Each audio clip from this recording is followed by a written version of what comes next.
Big boss Telugu season 8 రసవత్తరంగా కొనసాగుతోంది. September 1న ప్రారంభమైన ఈ రియాలిటీ షో ఇప్పటికే 3వ వారం ఆఖరికి వచ్చేసింది.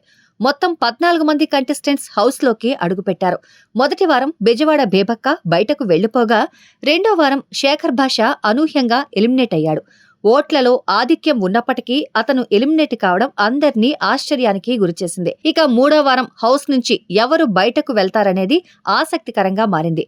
ఎలిమినేషన్ కు సంబంధించి మూడో వారం నామినేషన్స్ లో విష్ణుప్రియ భీమనేని, కిరాక్ సీత, యష్మి గౌడ, నాగమణికంఠ, పృథ్వీరాజ్ శెట్టి, ప్రేరణ, నైనికలు నామినేట్ అయ్యారు. అయితే మరో contestant Abhay Naveen self nomination తో ఈ జాబితాలోకి చేరాడు. ఇప్పుడిదే అతని కొంప ముంచేసినట్లు ఉంది. శుక్రవారం Bigg Boss third week nominations కు సంబంధించి ఆన్లైన్ ఓటింగ్ ప్రక్రియ కూడా ముగిసింది. గత 2 వారాల్లోగా మూడో వారం ఓటింగ్ లోనూ విష్ణుప్రియ భీమనేనిదే ఆధిపత్యం. ఆ తర్వాత సింపతి స్టార్ నాగమణికంఠ రెండో స్థానంలో ఉన్నాడు. ఇక నైనిక మూడో స్థానంలో ఉండగా, డేంజర్ జోన్ లో ఉన్న కిరాక్ సీత అనూహ్యంగా 4వ ప్లేస్ లోకి వచ్చింది. ప్రేరణ 5వ స్థానంలో ఉండగా, ఊహించలేని విధంగా యష్మి గౌడ 6వ స్థానంలోకి వచ్చేసింది. ఇక అభయ్ నవీన్, పృథ్వీరాజ్ ఆఖరి 7, 8 స్థానాల్లో నిలిచారు. అంటే ప్రస్తుతం యష్మి, పృథ్వీరాజ్, అభయ్ నవీన్ డేంజర్ జోన్ లో ఉన్నారు. అయితే యష్మి, పృథ్వీలు టాస్కుల్లో పోటాపోటీగా తలపడుతున్నారు.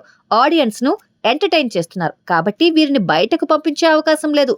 కాబట్టి అభయ్ నవీన్ ఈ వారం సూట్ కేసు సర్దుకునే ఛాన్స్ ఉంది.